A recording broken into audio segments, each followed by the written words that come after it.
मैंने आपको मनु महाराज के 3 बेटियों के बारे में बताया। अब मैं आपको मनु महाराज के 2 पुत्रों के बारे में बताता हूं। एक है प्रियव्रत और दूसरा है उत्तानपाद। प्रियव्रत कहते हैं प्रिय माने अच्छा, व्रत माने जिसकी इच्छाएं सुंदर हो उसको हम कहते हैं प्रियव्रत। एक होता है उत्तानपाद, अपने कर्म के द्वारा समाज में जिसने अपना स्थान ऊंचा प्राप्त कर लिया हो उसको हम कहते हैं उत्तानपाद। एक इनकी पत्नी थी जिनका नाम था सुनीति। सुनीति कहते हैं जिसकी नीति सुंदर हो, जिसका चरित्र सुंदर हो, जिसका वातावरण सुंदर हो उसको कहते हैं सुनीति। और एक होती है सुरुचि। राजा की दूसरी पत्नी थी, ये गंधर्व विधि से विवाह करके लाया था सुंदर अधिक होने के कारण। सुरुचि जो देखने में सुंदर हो उसको हम कहते हैं सुरुचि। मन में जो आए सो कर डाले। सुनीति का पथ का आचरण करोगे तो ध्रुव जैसा बेटा प्राप्त होगा। कीर्तस्य सजीवतः। तो हमारे जो भक्ति होती है वो कभी सुंदरता नहीं देखती है। स्त्री के अंदर सुंदरता से ही सब कुछ नहीं होता है, उसके गुण, उसके संस्कार, उसका चरित्र और उसके सामाजिक तौर तरीके अच्छे होने चाहिए, वही सबसे सुंदर है। शरीर का क्या सुंदर कहना, शरीर आज सुंदर है कल सुंदर नहीं रहे, इसलिए कभी भी अपनी सुंदरता पर अभिमान नहीं करना चाहिए।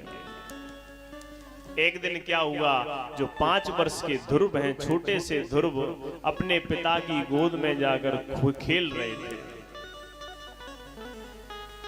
जब तक मैया सुरुचि आई, जो कि इनकी मैया की सौत थी, दूसरे शब्दों में इसको कह सकते हैं।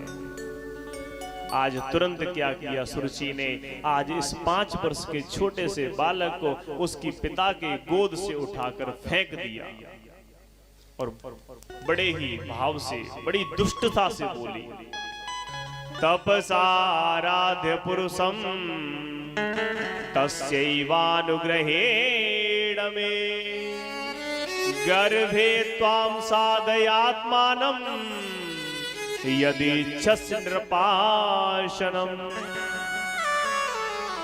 तपसा आराध्य मतलब ये सुरुचि ने इतना काम नहीं किया कि ध्रुव को फेंक दिया तो गलत किया, इससे भी बड़ा एक और काम किया।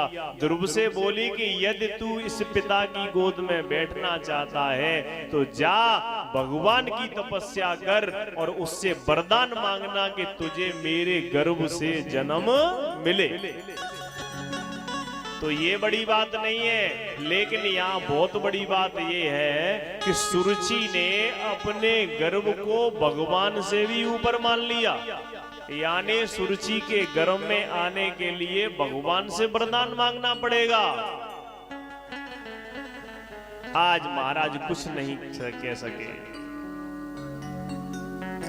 आज क्रोध में असकहि बाह पकड़े ध्रुव केरी, असकहि बाह पकड़े ध्रुव केरी, मंदिर बार दीन खदेरी, मंदिर बार दीन खदेरी।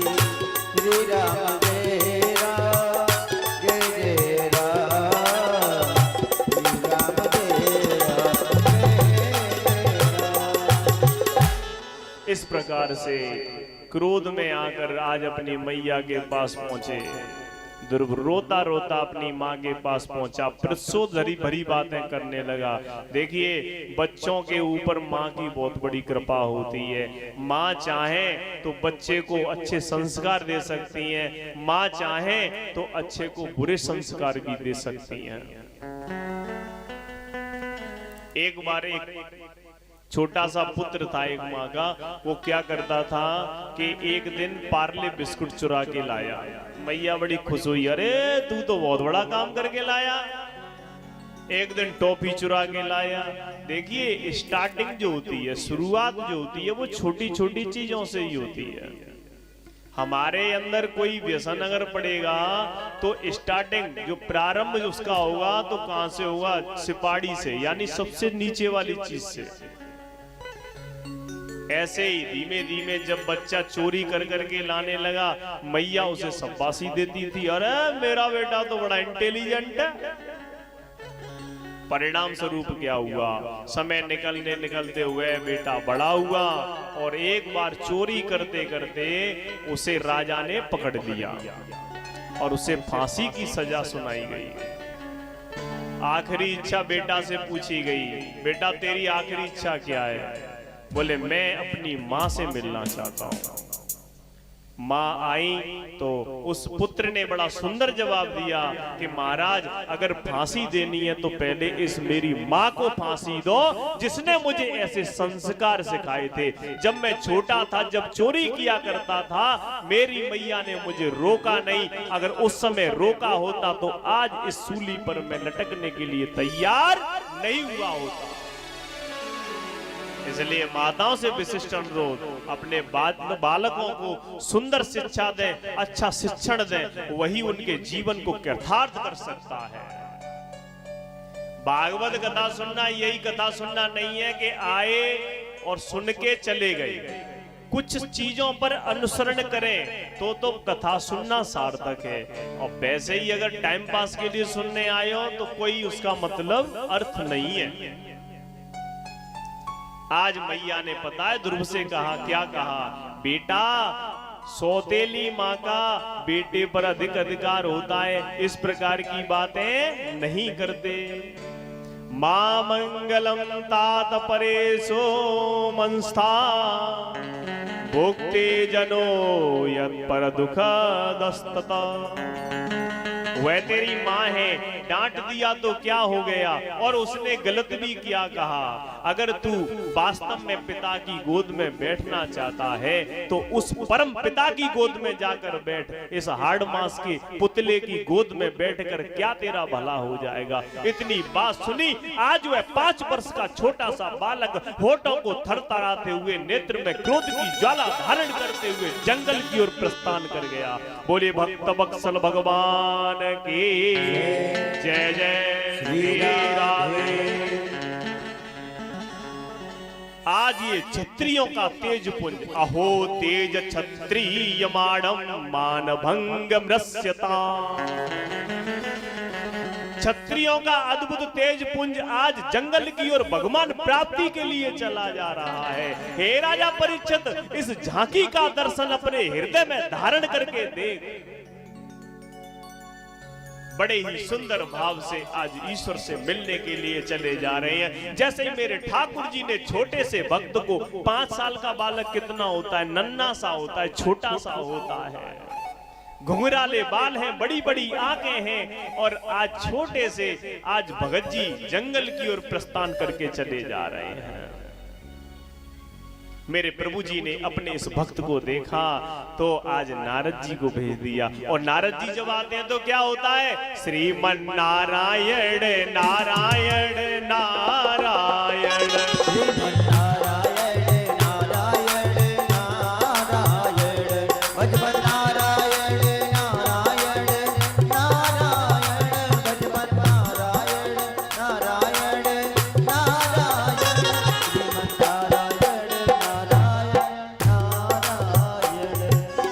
आप लोग बोलना श्रीमन नारायण। आप नहीं बोलोगे? नहीं बोलोगे? बोल जाओ भाई। श्रीमन नारायण भजमन नारायण नारायण नारायण, ओ श्रीमन नारायण नारायण नारायण, श्रीमन नारायण नारायण नारायण, हे श्री कृष्ण गोविंद हरे मुरारी, हे नाथ नारायण वासुदेवा। कृष्ण गोविंद हरे मुरारी, श्रीनाथ नारायण वासुदेवा। हे नाथ नारायण वासुदेवा। नारायण वासुदेवा, हे नाथ नारायण वासुदेवा, हे नाथ नारायण वासुदेवा। कृष्ण गोविंद हरे मुरारी, हे नाथ नारायण वासुदेवा। श्री कृष्ण गोविंद हरे मुरारी, हे नाथ नारायण वासुदेवा। हे गोविंद मेरो है, गोपाल मेरो है, मेरो है गोपाल मेरो है, गोविंद मेरो है, गोपाल मेरो है। मेरो है गोपाल मेरो है। श्री बाके बिहारी नंद लाल मेरो है, श्री माते बिहारी नंदलाल मेरो है। गोविंद मेरो है, गोपाल मेरो है।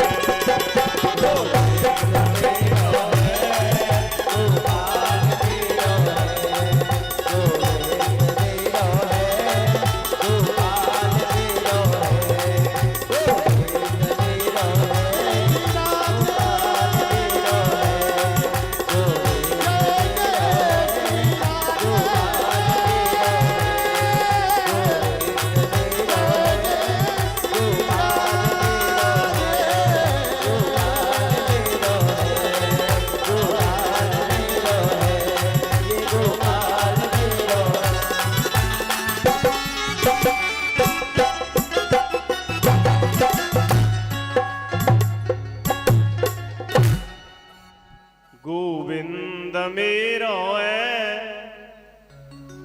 गोपाल मेरो है। जैसे नारद जी आए, नारद जी ने विचार किया एक बार ये देख लें कि ये चला कच्चा है चेला के पक्का है। क्या होता है कि कभी कभी क्या होता है घर में भाई खटपट और चल बाबा के मठ पर बड़ी जल्दी वैराग्य आता है। इसको हम कहते हैं मरगट वैराग्य। कभी घर में झगड़ा हो जाए, कोई बात हो जाए, अच्छा अब तुम चाहते नहीं हो कि मैं इस घर में रहूं, मेरी कोई सुनता नहीं है। कोई बाबा होने के लिए भाग जाता है, कोई रेल से कटने के लिए भागता है। तो नारद जी आज निरीक्षण करने के लिए आए कि कहीं इसके अंदर अभी संसार की वासनाएं भरी पड़ी तो नहीं है, ये अभी अपने प्रेम भाव को अपने माता पिता में तो नहीं देखता है।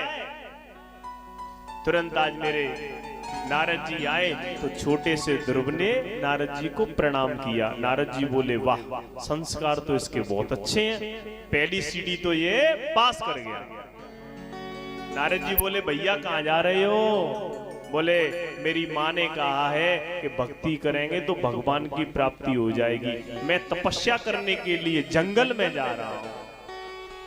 बोले अच्छा बेटा, जंगल में अगर भगवान मिलते होते तो भी जो जितने भी भालू शेर हैं उनको भगवान मिल जाते कि नहीं, मेरी माँ ने कहा है। अच्छा बेटा, अगर तुझे कोई शेर मिल गया, उसने तुझे खा लिया तो ध्रुव ने कहा मेरी माँ कहती है कि प्रत्येक जीव के अंदर प्रभु का वास होता है। तुलसी बाबा की रामचरितमानस में कहते हैं हरि व्यापक सर्वत्र समाना, हरि व्यापक सर्वत्र समाना, हरि व्यापक सर्वत्र समाना, हरि व्यापक सर्वत्र समाना, प्रेम सुतत हृदय में जाना, प्रेम सुतत हृदय में जाना।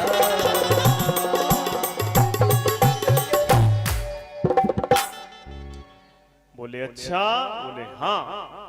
अच्छा तो बेटा एक बात बताओ, तुम क्या करोगे? अभी तुमने दीक्षा तो किसी को अपना गुरु तो बनाया नहीं, क्योंकि बेनो हर कृपा मिले नहीं संता। तो तुरंत बोला कि प्रभु गुरु बनाने के लिए क्या करना पड़ेगा? बोले गुरु बनाने के बाद गुरुजी तुम्हें रास्ता प्रशस्त करेंगे। क्योंकि कहते हैं गुरु बिन भवनिधि तरह ना कोई, और जो विरंच शंकर सम होई। अतः हमें अच्छे गुरु देखकर दक्षिणा लेनी चाहिए, लेकिन ऐसे गुरु के चक्कर में मत पड़ जाना। आजकल बहुत ही हमारे साथ गलत हो रहा है। कुछ ढोंगी गुरु मिल जाते हैं, और अगर ढोंगी गुरु के चक्कर में पड़ गए तो समझ लीजिए जीवन का बेड़ा गर्क हो गया। इसलिए विचार कर कर ही गुरु बनाना चाहिए। लेकिन गुरुजी ऐसे बनाओ, देखिए गुरु दीक्षा लो, लेकिन ऐसा भी नहीं होना चाहिए खाते पीते उठते बच्चे को बुखार आ गया, गुरुजी को फोन लगा, अरे गुरुजी आए बच्चे को आज बुखार आ गया। बताओ गुरुजी बुखार सही करेंगे कि डॉक्टर बुखार सही करेगा? छोटी छोटी बातों पर गुरुजी, छोटी छोटी बातों नहीं, गलत। अरे जो गुरुजी ने मंत्र दिया है उसका जाप करना चाहिए। जो काम करने का है वो तो हम करते नहीं है, पीछे पीछे दौड़ लगा रहे हैं। अरे मिल जाए सम्मान करो, दक्षिणा दो, राधे राधे गोविंदा। जो मंत्र दिया उसका जाप करना चाहिए। तो विदुर जी बड़े, ध्रुव जी बड़े होशियार थे। बोले महाराज आप ही मुझे गुरुदक्षा दे दीजिए। नारद जी बोले अच्छा चालाक भी है छोटा सा भक्त। आज नारद जी ने 12 मंत्र का दीक्षा आज ध्रुव जी को दे दी। और क्या हुआ, जैसे गुरु मंत्र लेके मेरे ध्रुव जी पहुंचे, एक तपस्या करने के लिए कहां पर आए थे? मथुरा में। मथुरा का आज भी मथुरा के अंदर ध्रुव टीला के नाम से जगह है जहां विदुर जी ने तपस्या करी थी बट वृक्ष के नीचे। 3 दिन एक बार भोजन करते हैं फल और पत्ते आदि खाकर। इसके बाद 6 दिन में एक बार पत्ते फल खाना शुरू किया, उसके बाद 9 दिन, उसके बाद 12 दिन। इस प्रकार से 1 महीने तक का क्रमांक लग गया। अब तो क्या किया, ध्रुव जी ने ऐसा प्राणायाम चढ़ाया, ध्यायन् भगवतो रूपम नाद्रा चेत कचना परम।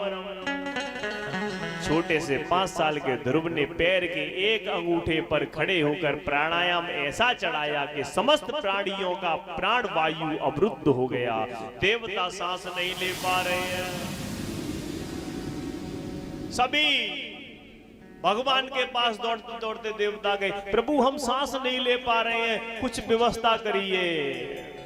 प्रभु ने देखा ये कोई साधारण वक्त नहीं है, ये 5 साल का बालक आज पूरे सृष्टि को इसने हिला दिया। किससे? भक्ति से, प्रेम से, त्याग से। देखिए भक्ति की भी एक ऐसा कोई भक्ति की कोई उम्र नहीं होती है। बहुत से लोग कहते हैं अगर किसी से कहो कह रहे वहां मंदिर गए, अरे अभी कौन से हमारी उम्र निकलेगी, चले जाएंगे, बड़े हो जाएंगे तब। अगर भजन की बात करो तो बोलते हैं अब बूढ़े तो रही हैं जो भजन और तीर्थ करवे के लिए जावे हैं। तो सुनो मेरी बात ध्यान से, 5 वर्ष के बालक ने भगवान की प्राप्ति मात्र और मात्र 6 महीने की तपस्या में कर ली। जिस समय जो संत जन थे वो 10-10 हजार वर्ष तपस्या करके भगवान की मात्र एक छाया का, मात्र एक क्षणिक सुख प्राप्त कर पाते थे, उस समय ध्रुव जैसे भक्त के लिए भगवान दर्शन देने नहीं आए, भगवान दर्शन करने के लिए आए थे। कहने का भाव ये है, अगर बचपन में भक्ति करोगे तो उसका फल जो है वो अमृत के समान मिलेगा, और जमाने में भक्ति करोगे उसका फल घी और दूध के समान मिलेगा। बुढ़ापे में वैसे तो कर नहीं पाओगे, अगर कर भी ली धोखे से तो उसका फल पानी के समान मिलेगा। बोले वृंदावन बिहारी लाल की जय। अब फैसला आपके हाथ है कि हमें कब भक्ति करनी है और कब बच्चा खिलाने हैं। संसार के कार्यों को करते हुए भी हम सारे कार्य कर सकते हैं। तो ध्रुव की कथा हमें सिखाती है कि हमें उम्र के लिए नहीं बैठना चाहिए, जब भी समय मिले हमें भक्ति और भाव के साथ भगवान को अर्पित रहना चाहिए। क्योंकि ईश्वर की जिस पर कृपा हो जाती है उस पर सबकी कृपा हो जाती है। मूकम करोति वाचालम पंगुलंघ्यते गिरिम यत्र पातहं वंदे परमानंद माधवम। अगर मेरे प्रभु की एक लंगड़े व्यक्ति के ऊपर कृपा हो जाती है तो बड़े से बड़े पहाड़ को वह पार कर जाता है। इतना ही नहीं, किसी अंधे व्यक्ति के ऊपर मेरे प्रभु की कृपा हो जाती है तो उसे बेशक कुछ दिखाई नहीं देता है, लेकिन कृपा मात्र से उसका कल्याण हो जाता है, वो कुछ भी देख सकता है। इसलिए मेरे गोविंद की कृपा का पाराभाव अलग है। आज जैसे ही मेरे प्रभु जी अपने छोटे से भक्त के दर्शन करने के लिए आए तो भक्त आंख खोलकर खड़ा हुआ है और प्रभु जी अपने भक्त को देख रहे हैं, दोनों एक दूसरे को देख रहे हैं, लेकिन कोई कुछ बोल नहीं रहा है। सभी देवी देवता कह रहे हैं अरे ध्रुव तो कुछ मांग भी नहीं रहा, हम होते तो अब तक तो एक डायरी में लिस्ट बना के दे देते, हमें बंगला चाहिए, कोठी चाहिए, कार चाहिए, बेटा चाहिए, बेटी चाहिए, पैसे चाहिए, जवाहरात चाहिए, हीरा चाहिए, मोती चाहिए। क्योंकि हमारी जो तृष्णा है वो संसार से लिप्त है। देखिए 3 प्रकार की तृष्णा होती है। एक होती है वित्तेष्णा, एक होती है पित्तेष्णा, पुत्रेष्णा, और एक होती है लोकेष्णा। ज्यादातर लोगों की ये सोच होती है पैसा आए कहीं से भी आए, कैसे भी करके आए, यानी इसको कहते हैं वित्त रूपी तृष्णा। वित्त आना चाहिए। लेकिन वित्त तृष्णा से ऊपर एक और तृष्णा कौन सी है? पुत्रेष्णा। बेटा अगर बीमार हो जाए तो कितना भी मेहनत करके कितना भी पैसा कमाया हो, डॉक्टर से हॉस्पिटल में ये बोलते हैं डॉक्टर साहब पैसा कितना भी खर्च हो जाए लेकिन पैसे की टेंशन मत लेना। घर बार पैसा सब कुछ लगा देते हैं बेटे के लिए। लेकिन बेटे से भी बड़ी होती है, पुत्र से भी बड़ी होती है लोकेष्णा, यानी समाज की तृष्णा।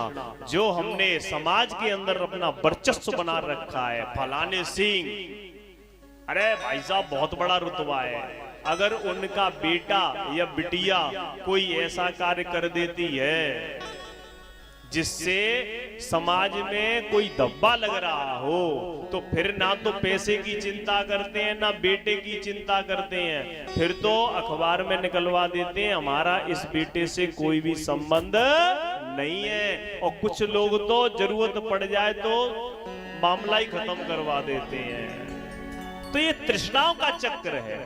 लेकिन अगर आप भागवत श्रवण कर रहे हो तो हमें एक तृष्णा होनी चाहिए, किसकी? ठाकुर मिलने की तृष्णा होनी चाहिए।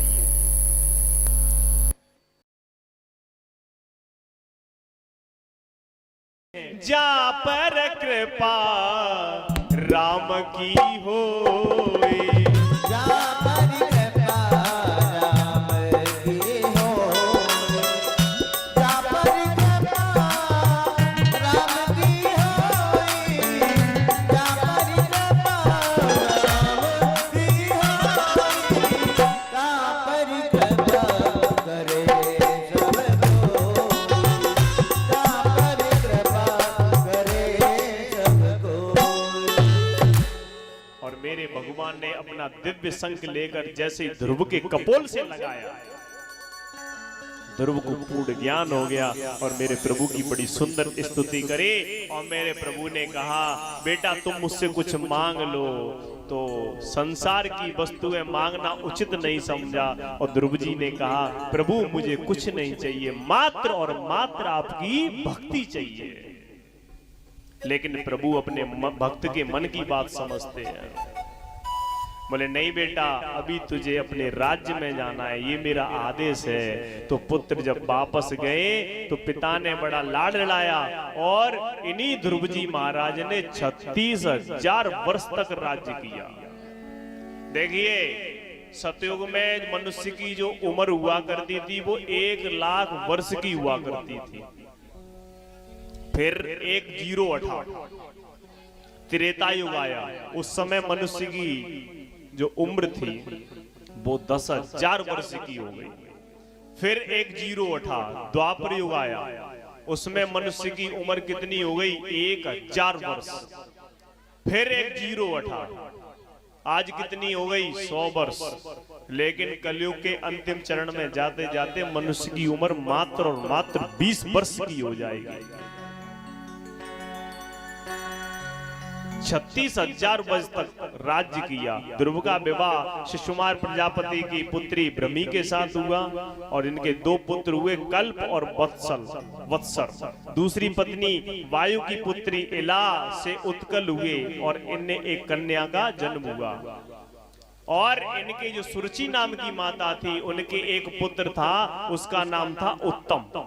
शिकार खेलते खेलते यक्षों के बीच में चला गया, यक्षों ने इसको मार दिया।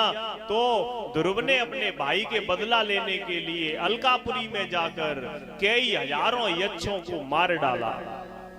देखिए, ऐसा नहीं है ध्रुव जी को भगवान के दर्शन हुए थे तो ऐसा नहीं करना चाहिए था। नहीं, जब तक सत्संग नहीं किया व्यक्ति ने, यानी सत्य का संग, संतों के बीच में बैठकर, अच्छे सज्जन व्यक्तियों के बीच में बैठकर अगर समय निकालकर सत्संग नहीं किया, तब तक उसका कोई भी लाभ नहीं हो सकता है। क्योंकि कहते भी है तुलसी बाबा रामचरितमानस में, बिनु सत्संग विवेक न होई।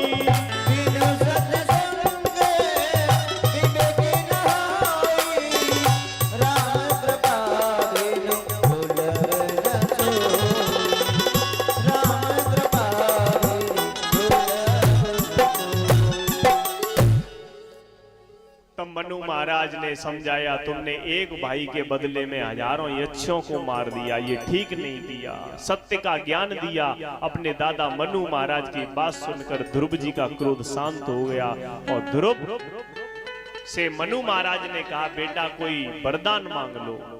तो ध्रुव जी ने बड़े सुंदर भाव से कहा, अर्थ न धर्म न काम रुचि, गति न चयो निर्वाण, जन्म जन्म रति राम पद, यह वरदान नया।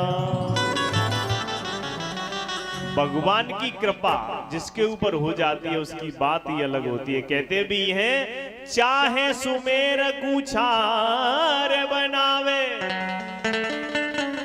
और छार को चाहे सुमेर बनावे। छार का मतलब जैसे चीनी वगैरह माताएं देती हैं तो कहते हैं बस एक छार दूंगी, बीमार रह जावे वो है। और सुमेर का मतलब सुमेरु पर्वत, तो परमात्मा की कृपा हो जाए तो सुमेरु पर्वत को छार बना दे और छार को सुमेरु बना दे। और चाहे राजा को रंक करे और रंक को द्वार ने द्वार डुलावे। चींटी के पाम में बांध गंदकी, चाहे समुद्र के पार लगावे। रीत यही करुणा निदान की, कवि देव कहे बिनती मोए भाव। तब ध्रुव ने यक्षराज कुबेर से माफी मांगी और सत्ता का भार अपने बच्चों को देकर संतों के संग में बैठकर भजन करने लगे।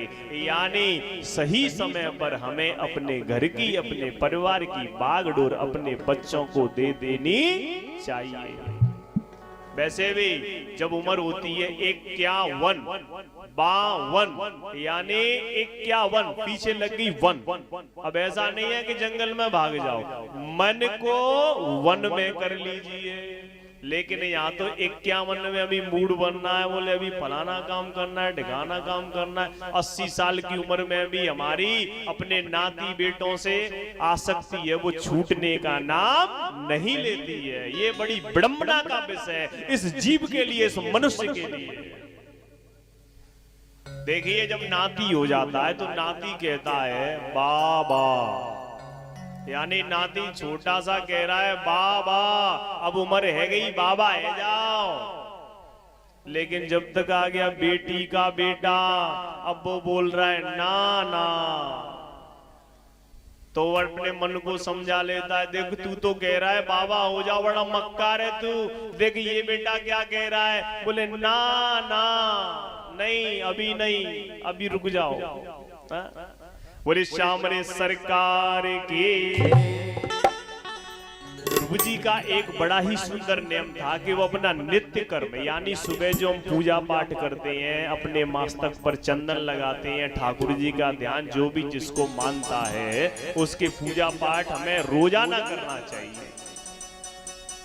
ये ध्रुव जी का रोजाना का नियम था। लेकिन हमारी बड़ी विडंबना का विषय है कि जब भी हम पर कोई काम आता है तो सबसे पहले और कामों को नहीं छोड़ेंगे, पूजा पाठ को ही पहले छोड़ेंगे। सबसे बड़ा दबाव पहले ही होता है, आज पूजा नहीं करने, हमें कहीं जाना है, कल देखेंगे। ये कभी नहीं कहते कि आज रोटी नहीं खा रहे हैं, कल रोटी खाएंगे, हमें कहीं जाना है? कि आज हमें सोना नहीं है। सबसे पहले हम किसको छोड़ते हैं? जो रोजाना सुबह हम पूजा करते हैं उसको छोड़ेंगे। थोड़ा सा काम आ जाए, आज पहले काम करना है, पूजा बाद में करेंगे। लेकिन ध्रुव जी ऐसे नहीं थे।